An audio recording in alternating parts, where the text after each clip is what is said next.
Bonjour et merci de vous joindre à nous pour suivre notre émission Les Nouveaux Citoyens. Mesdames et messieurs, aujourd'hui nous avons la joie de recevoir un grand serviteur des dieux en la personne de Dieudonné Nzengu, l'apôtre Dieudonné Nzengu, qui va intervenir dans notre émission Les Nouveaux Citoyens, et c'est là par rapport aux valeurs qui fondent l'initiation à la nouvelle citoyenneté par rapport à la Bible. Il est là, mon invité, et je lui dis déjà bonjour. Bonjour madame.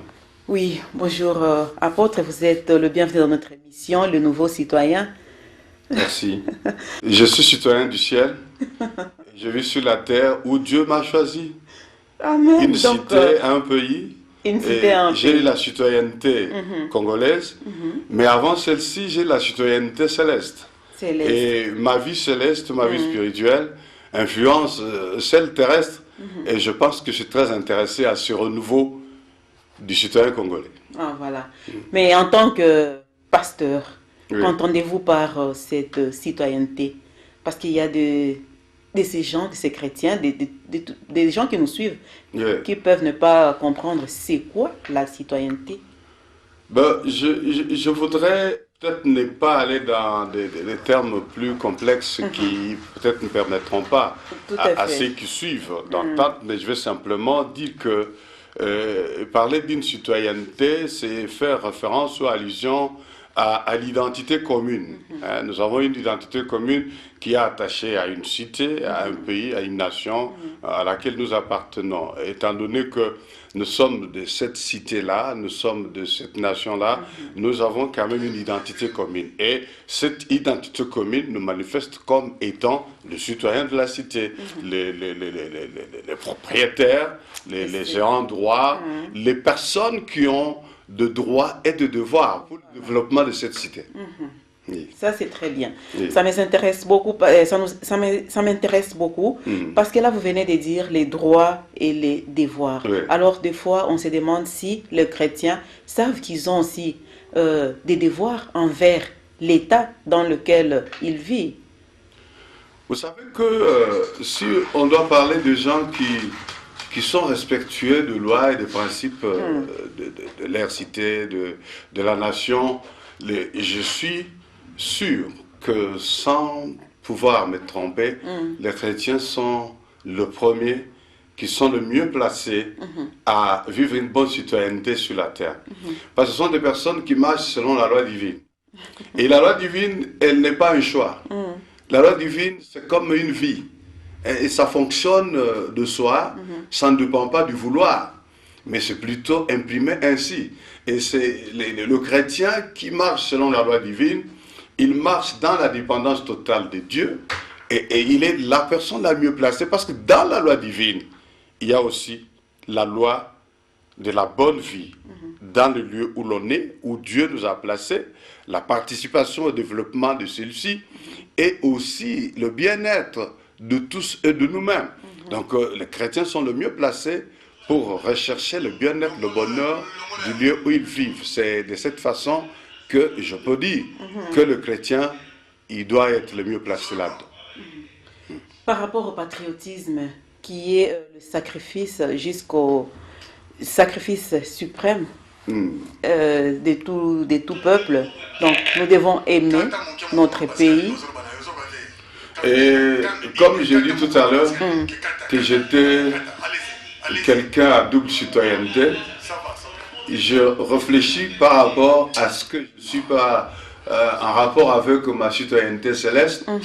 Et je le replique sur la terre. Sur la cette terre, là où vous citoyenneté vivez. céleste m'apprend à respecter la citoyenneté qui m'a été donnée sur la terre. Et déjà, par rapport à ma citoyenneté céleste, je dois aimer Dieu de tout mon cœur, de toute ma foi, de toute ma pensée, de tout mon esprit. Je dois aimer Dieu sans réserve. Je dois être prêt à mourir Oui. pour sa cause. Et quelqu'un a dit, si la vie n'a pas une cause ou une raison pour laquelle mourir, la vie ne vaut pas la peine. Déjà, ma vie avec Christ est telle que je suis prêt à mourir pour Christ. Pour Christ. Et s'il faut que je paye le prix qui est le mien pour l'accomplissement de la justice de Dieu, l'accomplissement de la vie de Dieu, l'avancement de la cité que Dieu m'a donnée, à laquelle j'appartiens, et mon devoir de recherche du bien-être, de l'avancement inclut aussi la possibilité du sacrifice. Le sacrifice ne signifie pas simplement mourir, mais on fait du sacrifice d'une manière ou d'une autre. Tout à fait. Et nous sommes prêts pour ce qu'on aime à payer même au sacrifice pour son bien-être, pour son développement et son avancement. Il en est de même de nos enfants, notre épouse, et nos frères, nos sœurs, ceux que l'on aime. On est prêt à payer les prix à cause de l'amour. Et l'amour n'a jamais été sans un prix à payer. L'amour qui ne sacrifie pas n'est pas amour. Et Dieu nous a donné l'exemple précis de l'amour. Oui. Il a aimé le monde, il a sacrifié, il a donné son fils. propre Et de fils. la même façon que nous aussi, quand nous aimons, l'amour qui ne sacrifie pas n'en est pas un. Donc vous êtes d'accord avec moi que nous pouvons aussi nous sacrifier pour notre pays. Et c'est Mais ça c'est ce que nous faisons le tous les jours. patriotisme. C'est ce que nous faisons tous les jours. Lorsque nous acceptons notre citoyenneté, lorsque nous acceptons de vivre dans des conditions qui sont les nôtres, même si le pays n'arrive pas à satisfaire à nos besoins parce qu'il n'a pas de réponse, nous ne quittons pas ce pays, nous ne l'abandonnons pas parce qu'il n'a pas pu faire telle chose dont nous aurons pu avoir besoin, mais nous sommes tous les jours ici prêts au sacrifice et davantage, plusieurs le font et nous le faisons chaque jour. Oui, pasteur, vous êtes un leader.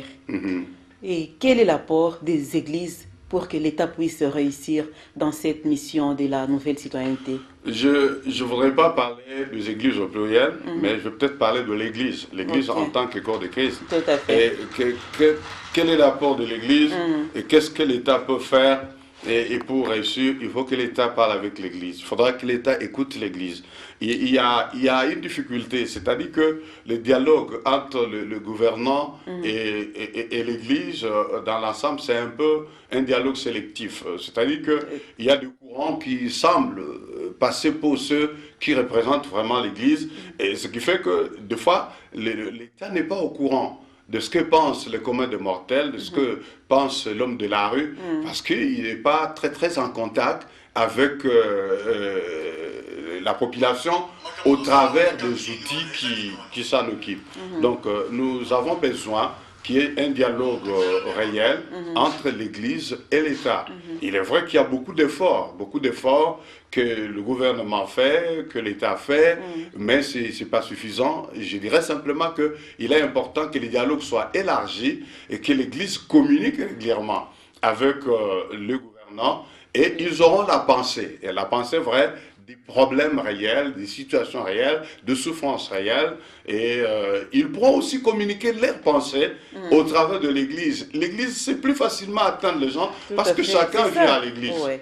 C'est ainsi que nous disons que vous êtes un leader, parce que quand le pasteur apporte ce message envers le chrétien, il écoute facilement et le met en pratique. L'Église fait partie de ce que, en philosophie politique, on appelait groupe de pression. Ils font partie de gens qui peuvent, qui ont derrière eux des populations à qui ils parlent. Et les gens qui écoutent le pasteur, ils ne l'écoutent pas comme on écouterait un homme politique. Ils l'écoutent dans le respect de Dieu. Ils l'écoutent dans la crainte de Dieu. Ce que le pasteur dit, celui qui l'écoute, il se dit, si je résiste, je m'oppose à Dieu. Donc il respecte la loi divine. Et le pasteur, quand il communique avec le chrétien, il lui parle sur base de la loi divine. Et quand il a peut-être une information, une compréhension des choses d'après le besoin réel du pays, il peut les communiquer sur base de la révélation de la parole de Dieu, sur base de la compréhension de la loi divine.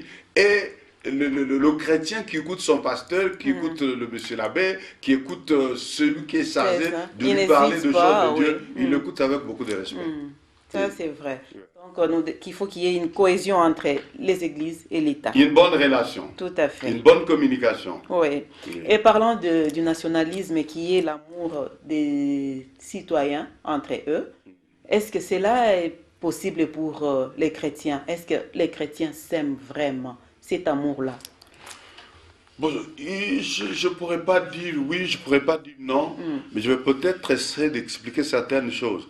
Et par rapport à notre nation, parce que quand on parle de nationalisme, il y a C'est la par nation rapport- au centre. Tout à fait. Et le fait d'appartenir à une même nation, c'est ça qui doit nous réunir, hein, étant le peuple appartenant à une même nation. Dans la Bible, et lorsque le Seigneur Jésus parle avec les Juifs, il leur dit que cette grâce que vous avez eue, vous l'avez foulée aux pieds, elle vous sera arrachée et elle sera confiée à un autre peuple, à une autre nation, et Israël en tant que nation.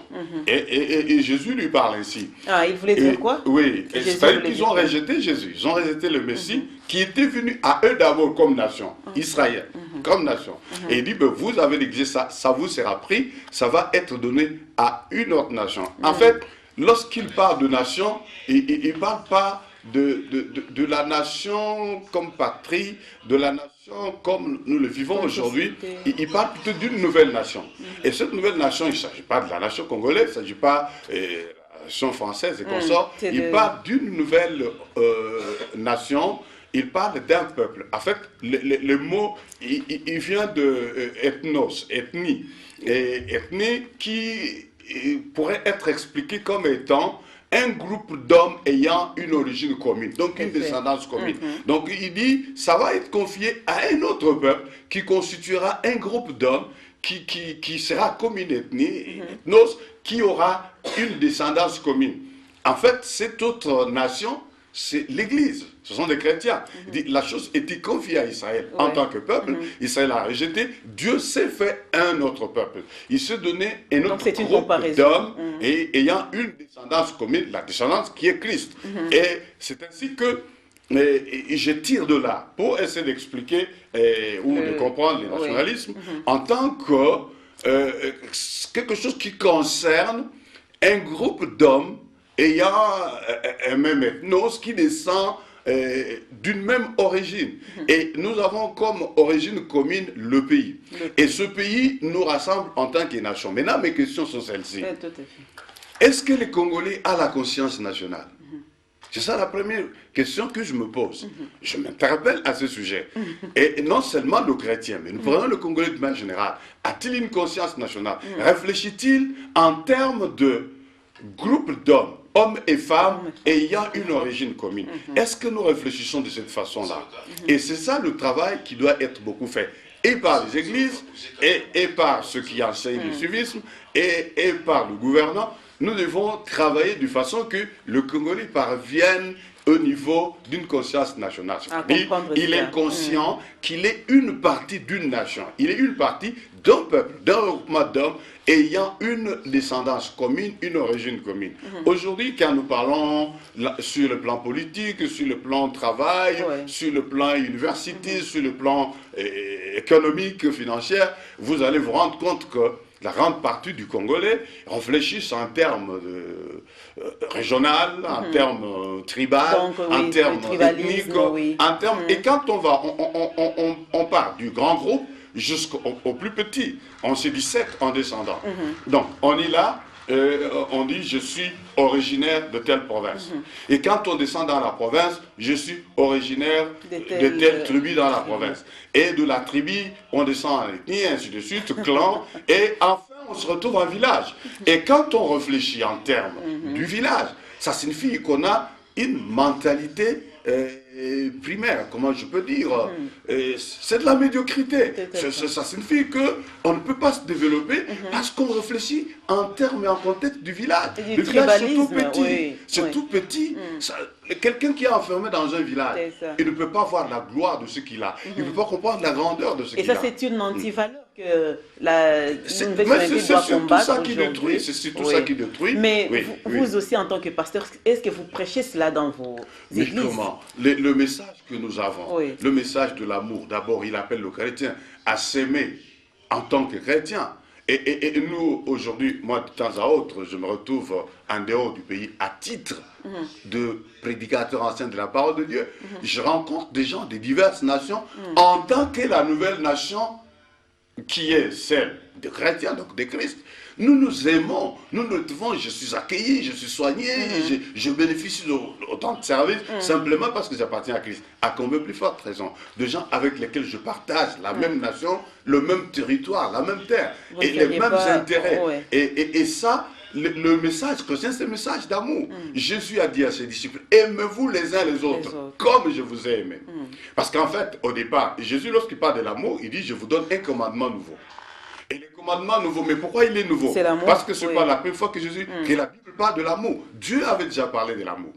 Dieu dit, tu aimeras ton prochain comme toi-même. Mais lorsque le Seigneur Jésus vient parler de l'amour, il dit, je vous donne un commandement nouveau. Mais il parle de l'amour. Mais en quoi l'amour devient un commandement nouveau? Effectivement, il est un commandement nouveau par la façon dont nous devions nous aimer. Il dit, aimez-vous les uns les autres comme je vous aime. Vous voyez la référence? Au départ, la référence c'était soi-même. Tu aimeras ton prochain comme toi-même. Mais il va étendre, il va plus loin, il donne une dimension extraordinaire à l'amour. Il dit, tu aimeras ton prochain comme moi je t'aime. Et comment Jésus nous a-t-il aimés? Il nous a aimés d'un amour sacrificiel. Jésus a quitté la gloire, il a quitté le trône, il a abandonné tout ce qu'il était, tous les hommages des anges, il a mis tout ça de côté. Il est venu sur la terre, il a vécu comme un simple homme. Il est allé jusqu'à la mort, à notre place, à la croix. Et voilà comment il nous a aimés. Donc il nous dit, aimez-vous les uns les autres comme je vous ai aimés. Soyez prêts à payer le prix le plus sublime par amour pour votre prochain. Et déjà, donc, ça c'est le message de l'Église. C'est le message de l'Église. Et quand l'Église, nous prêchons l'Évangile, c'est le message de l'amour. Le fondement du message de Christ, c'est l'amour. Le salut est dans l'amour. Et nous ne pouvons, l'Église vraie ne peut pas enseigner le peuple de Dieu sans que ce soit le message de l'amour.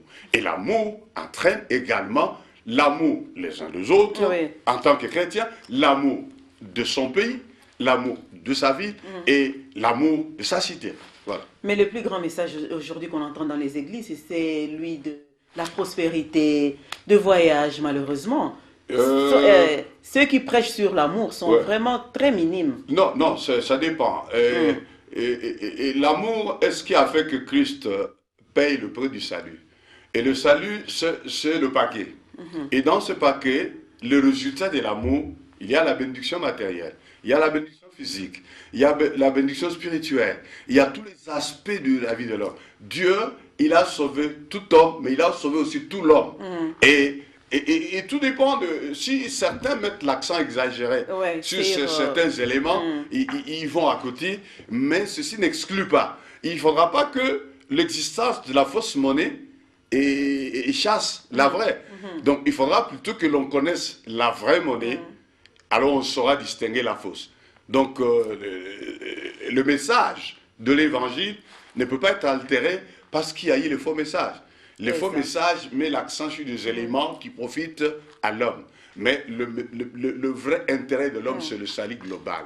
Et il a dit qu'il est venu pour que les brebis aient la vie et qu'elle l'ait en abondance, c'est-à-dire dans sa totalité. Alors ici, le message de base, c'est l'amour. Parce que pour accéder à tout ça, même à la prospérité, là, il faut que l'amour soit la chose principale.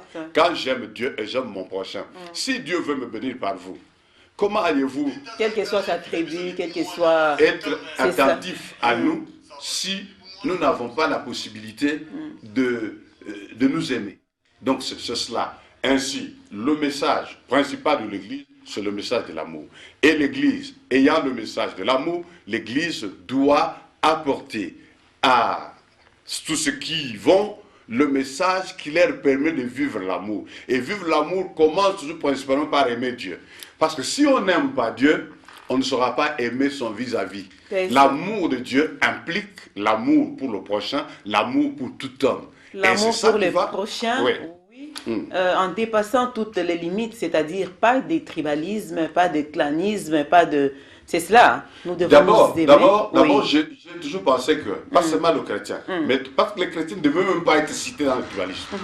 Ils ne devaient même pas être cités. Il y a des choses dont il est dit dans la Bible, Paul dit, ce sont des choses qui ne devraient même pas se nommer parmi vous. Et le vrai chrétien, il ne doit même pas être cité dans ces choses. Mais je voudrais dire, moi, réfléchissant en tant qu'humain, mais comme intellectuel, je voudrais dire que j'ai toujours considéré les liens du tribalisme comme étant un lien primaire et médiocre. Moi, je pense que une personne instruite, un intellectuel qui reste tribaliste, il aurait ni la science. Parce que quand nous sommes allés à l'école, nous sommes allés jusqu'à l'université, ce n'était pas en termes de tribu que nous avons été enseignés, et ceux qui nous ont enseignés ne nous ont pas formés comme les membres de leur village, de leur famille. Et le savoir, la science nous amène dans des dimensions élevées et nous amène au-dessus de toutes ces réflexions qui sont très basses. Et celui qui est dans le tribalisme, il est trop bas. Il renie la science, il renie le diplôme qu'il a, il renie sa formation. Et encore plus, un chrétien, il renie sa foi. Merci beaucoup, c'est vraiment très profond. Et en parlant toujours des antivaleurs, comment on peut éviter l'injustice parmi nous? Ça, c'est très important. Vous savez, dans les Écritures, il est dit, quand le juste multiplie, le peuple est dans la joie. Et moi, je dois vous dire, me reposant maintenant, me fondant sur la parole de Dieu, que la justice vraie n'est pas de ce monde. La justice vraie ne peut pas être appliquée par un homme naturel. Un homme naturel a toujours quelque chose de psychique, de personnel, qui, à un niveau donné, le mettra dans les différenciations et les acceptions de personnes. La vraie justice découle de Dieu. Et c'est quand le cœur rencontre Dieu et que Dieu remplit le cœur, que Dieu influence le cœur, que Dieu va imprimer sa justice. La justice n'est pas de l'ordre de l'homme naturel. Il en est de même du pardon. Le pardon est quelque chose qui s'applique avec le pouvoir et la puissance que Dieu communique. Un homme, il peut dire je pardonne, mais en lui, il reste avec un élément qui, tout le temps, il s'en rappelle. Il s'en rappelle. En tout cas, ce que Mme Pascaline m'a fait, bon, c'est vrai, je pardonnais, mais je n'ai pas oublié ce que Mme Pascaline m'a fait. Je n'ai pas oublié ce que Mme Pascaline m'a fait. Et c'est la même chose que la justice. Il y a lieu, nécessité, que les gens rencontrent Dieu. C'est Dieu qui communique, il est dit dans la Bible. Le livre que moi je lis enseigne que c'est Dieu qui crée en nous le vouloir et le faire selon son bon plaisir. C'est-à-dire que c'est Dieu qui crée la capacité de faire. Et la différence qu'il y a chez le chrétien par rapport à l'homme ordinaire, c'est que le chrétien qui se confie en Dieu, parce qu'il y a des chrétiens qui ne croient pas non plus à la parole de Dieu, ça, et qui marchent comme dans un mouvement quelconque communautaire, mais le chrétien qui se confie à Dieu, il reçoit de Dieu la capacité et la vraie justice. Elle découle de Dieu. Et quand le juste se multiplie dans une nation, le peuple de cette nation sera dans la joie.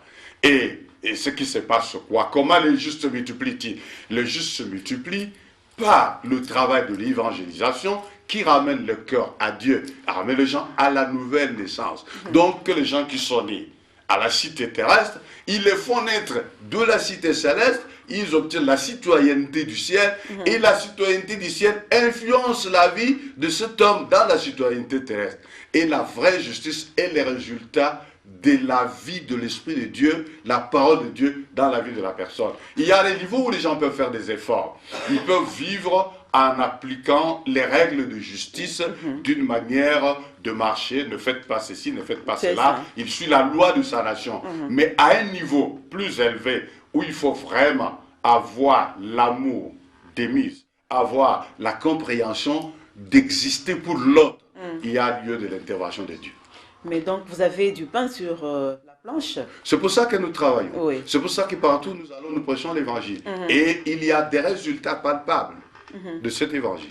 Et par rapport à la corruption, qui est aussi une monnaie courante dans notre pays, et que nous sommes en train de décrier par rapport à l'initiation de la nouvelle citoyenneté, comment on peut arriver à combattre la corruption, ces fléaux? Il faut voir deux agents, le corrupteur et le corrompu. Parce que souvent, quand on parle de la corruption, peut-être on attaque le corrompu, mais on ne voit pas qui corrompt. Mais il faut voir on attaque le corrupteur, mais on ne voit pas pourquoi le corrompu a pris. Je m'excuse. Donc, il faut voir les deux camps.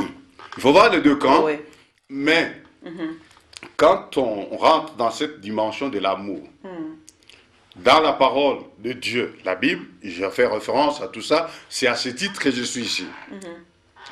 Il est dit, tout ce que vous voudrez que les hommes fassent pour vous, faites-les de même pour eux.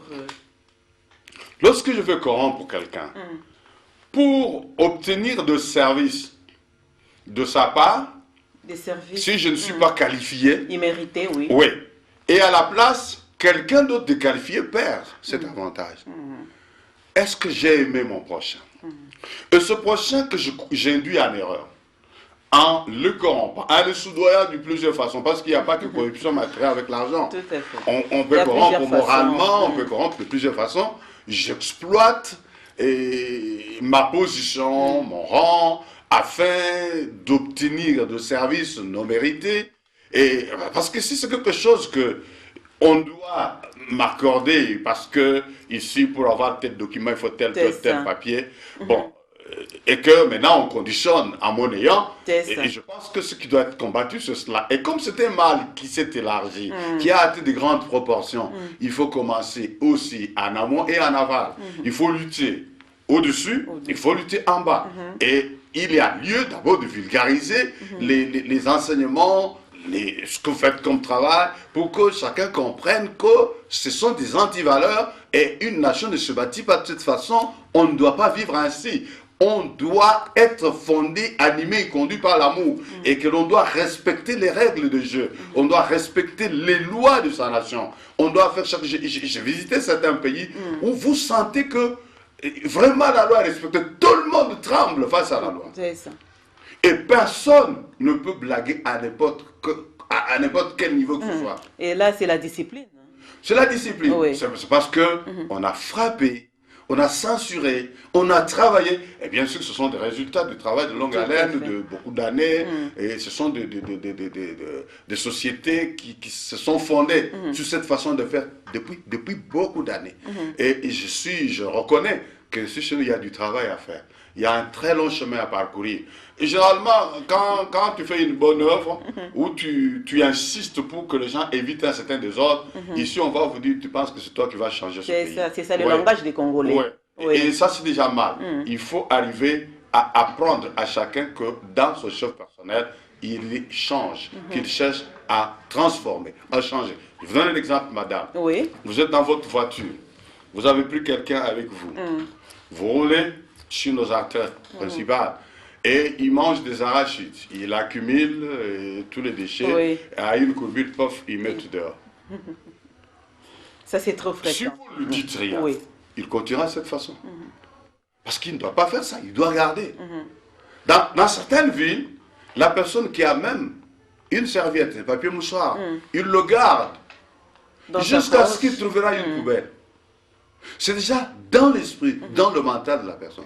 C'est cette sorte de conscience qu'il faut développer. Mais comment elle sera développée? Si par exemple vous avez été témoin d'un comportement comme ça, non, vous ne devriez pas. Oh non, mais c'est vous qui allez changer. Oui, commencez par vous-même mieux vous comporter. Avant d'accuser un autre, commencez vous-même par vous comporter comme manière il convient. Donc, il faudra que notre mental soit retravaillé, soit renouvelé. La Bible parle du renouvellement de l'intelligence. Donc, vous avez parlé du nouveau citoyen. Mais pour qu'il y ait le nouveau citoyen, il faut que le renouveau rentre dans le citoyen actuel. Et pour que ce citoyen actuel devienne un nouveau, si je comprends par rapport à votre émission, vous voulez que les gens comprennent qu'ils doivent être de nouveaux citoyens selon des valeurs précises. Donc ils cessent d'être ces vieux citoyens, par rapport à la parole de Dieu. On parle du vieil homme, des vieil hommes qui se corrompent dans le péché.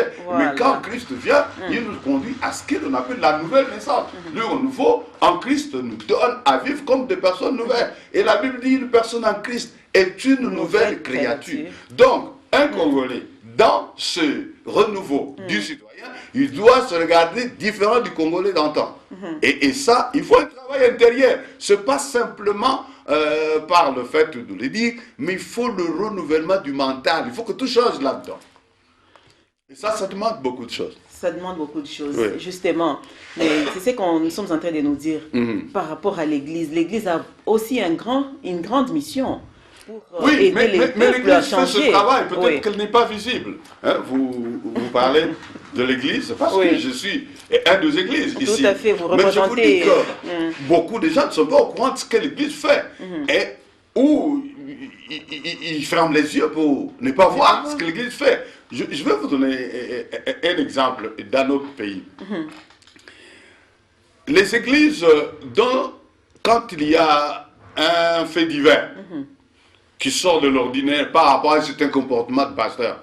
Cette affaire est mise à découvert et on en parle, on focalise et on associe toute l'église, tous les pasteurs, tous les serviteurs de Dieu au mal qui a été trouvé dans on jette le sort à tous les pasteurs. Mais le problème, c'est que lorsque l'église travaille tous les jours ici, vous savez, madame, que dans ce pays, l'église a permis à notre pays d'échapper à beaucoup de situations qui ont fait des torts énormes dans d'autres nations. Mais ici, les gens, parce qu'ils craignent Dieu, ils prient. Rappelez-vous, à l'époque, avec Mouzé, quand le pays a été attaqué, des gens dans ce pays ont décrété une prière publique.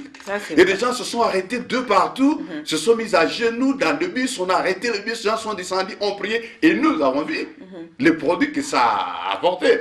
Mais le problème, c'est que ce genre d'action, ça passe très vite. On ne voit pas l'église dans ce qu'elle fait de positif.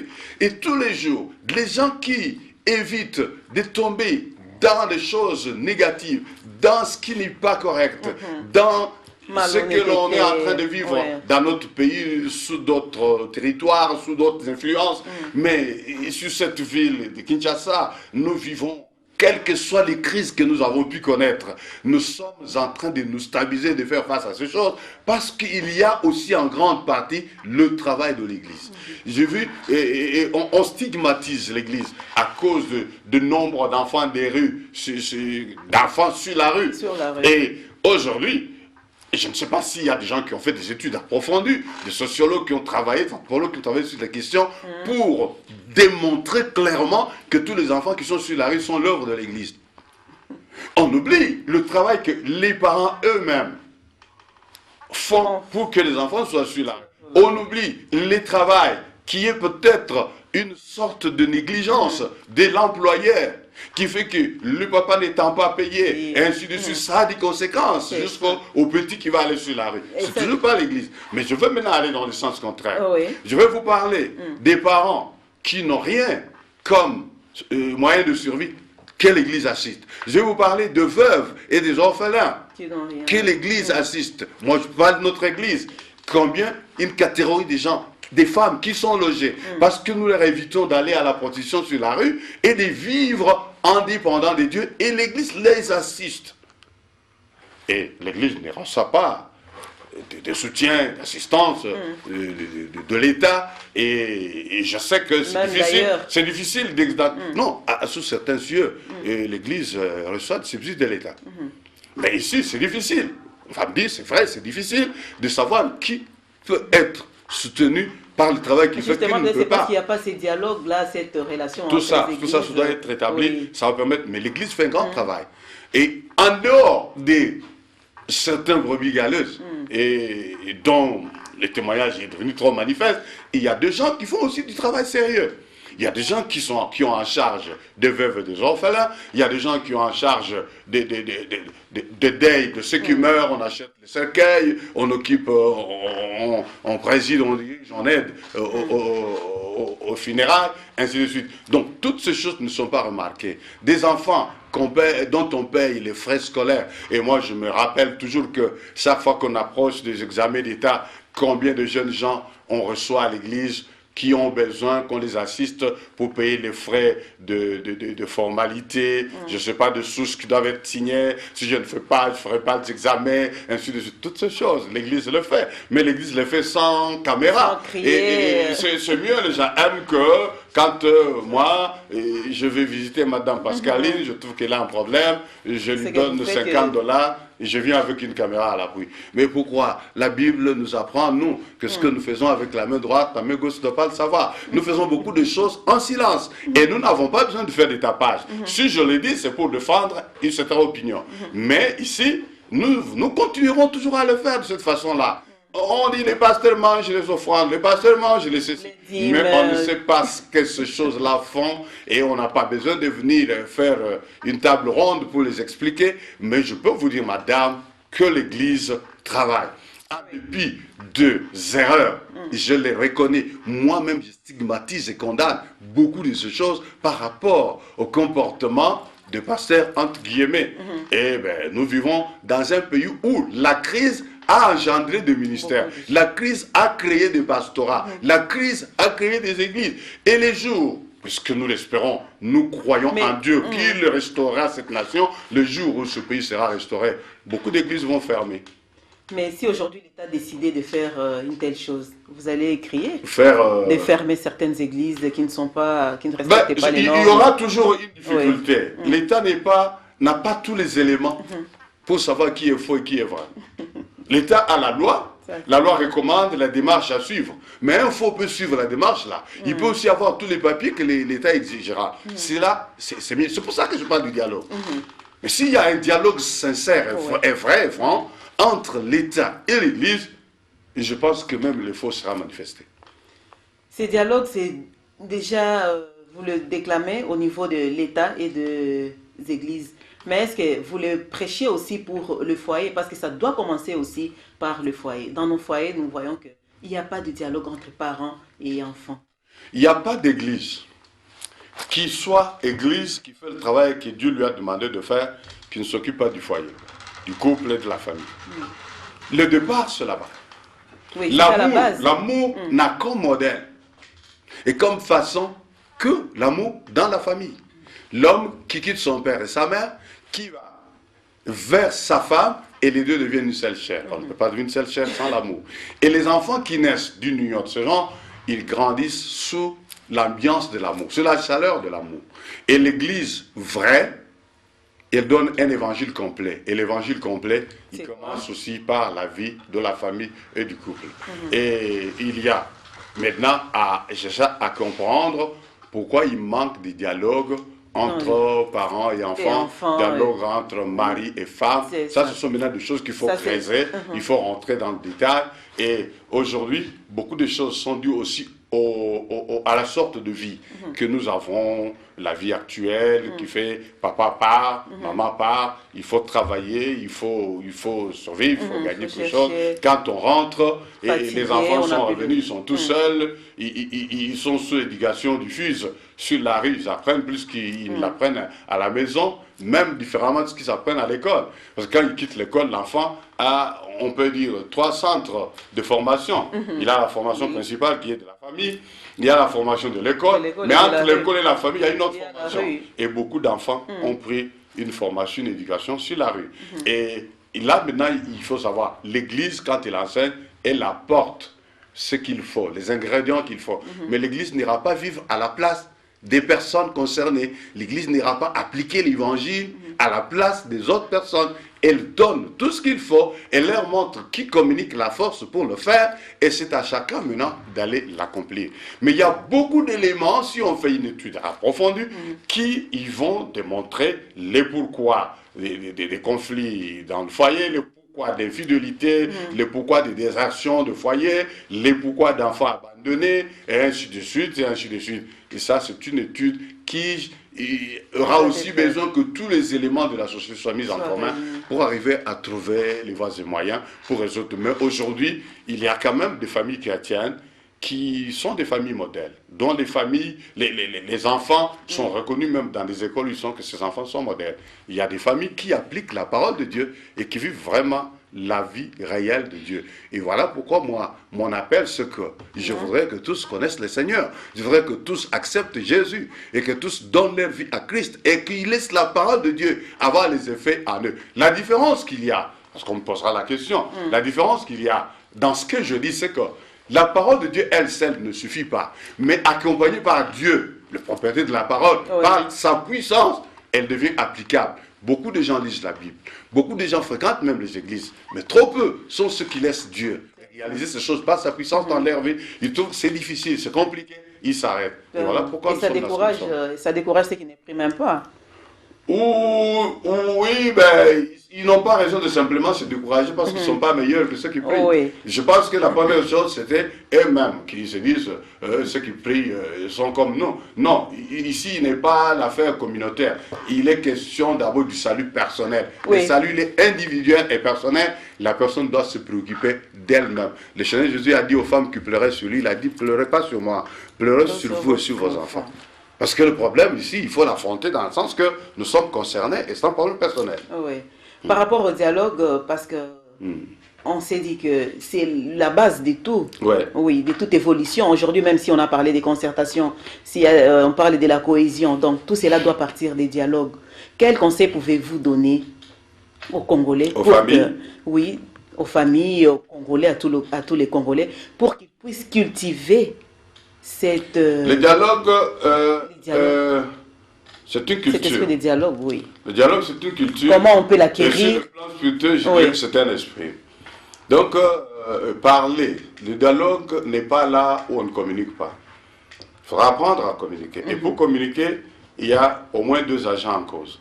Il y a les personnes en dialogue. Il faut qu'il y ait quelqu'un qui parle et celui qui écoute. Et il y a des règles d'un dialogue. Et pour qu'il y ait communication dans une famille, il faut qu'on sache que le dialogue, il est à double sens.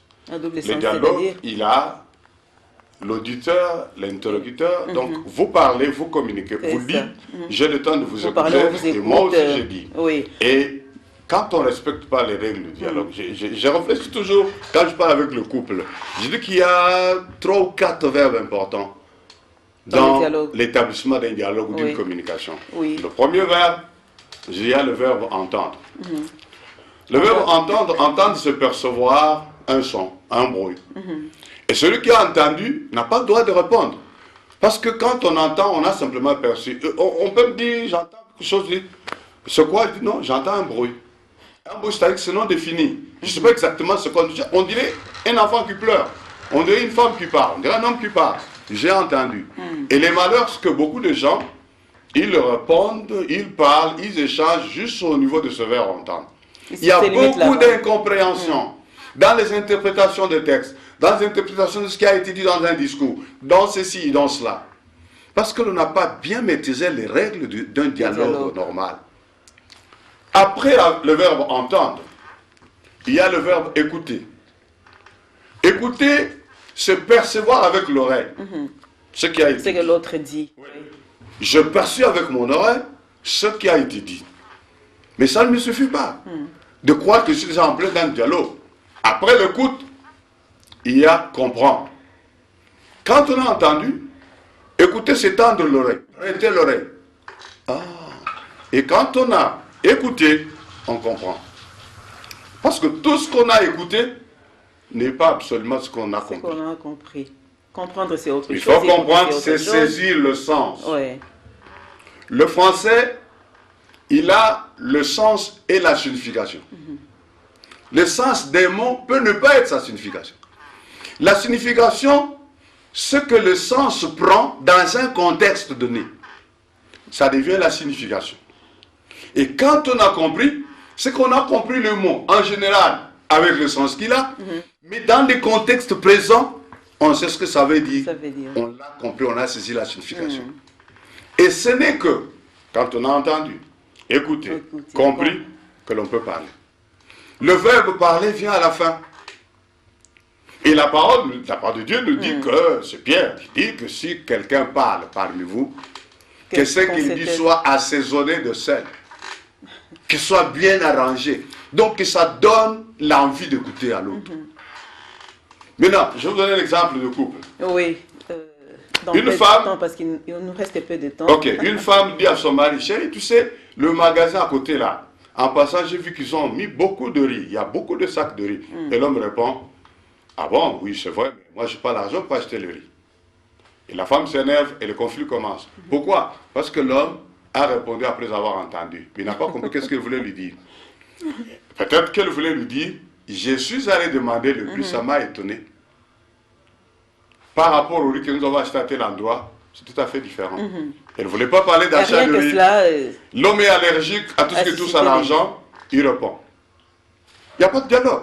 Donc, ça peut être au bas niveau, ça peut être au niveau des villes, au niveau de la nation tout Maintenant, entière. comment cultiver cette culture, si je peux me permettre la tautologie? Ben, il faut former les gens, il faut que tous les moyens qu'il y a pour former les gens soient utilisés. Déjà, ça doit Il faut commencer par le que niveau de la celui qui famille. communique, qui a l'autorité, qui communique avec le faible, le communique de façon à ne pas utiliser les moyens de son pouvoir pour Brutalement. faire accepter de force.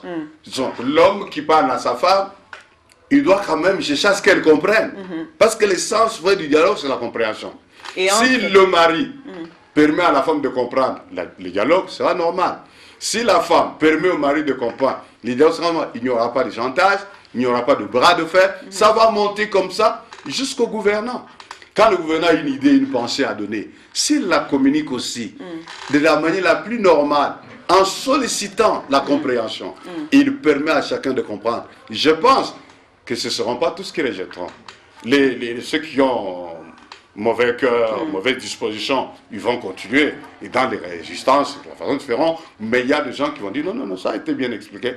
Là, je comprends. Je ne comprenais pas des choses comme ça. Voilà. Et le fait de comprendre et que pour qu'il y ait dialogue, celui qui parle doit tout faire pour qu'on le comprenne. Celui qui entend doit tout faire pour être sûr qu'il a compris. Il a compris. Le dialogue aura lieu. La communication se fera d'une manière très normale. Voilà, donc pasteur, nous sommes arrivés presque à la fin de notre émission. Votre dernier mot pour notre émission Le Nouveau Citoyen, quoi. Je bénis le Congo Nation. Je bénis toutes les institutions de la République. Je bénis le Congolais et je réitère mon invitation à tourner les regards vers Jésus. Il est la solution, la seule que Dieu nous a donnée. Et que Dieu bénisse mon pays, le Congo. Voilà, mesdames et messieurs, nous sommes arrivés à la fin de notre émission. Vous avez entendu tout ce que l'apôtre Dieudonné Nzengo nous a dit par rapport aux valeurs qui fondent l'initiation de la nouvelle citoyenneté, par rapport à la Bible. Donc, il n'y a rien qui est inventé, tout vient de la parole de Dieu. Nous devons aimer les seigneurs comme nous devons aimer notre pays. Nous nous retrouvons donc très prochainement pour un autre numéro et restez toujours branchés sur la RTNC2 Développement. Merci, à la prochaine.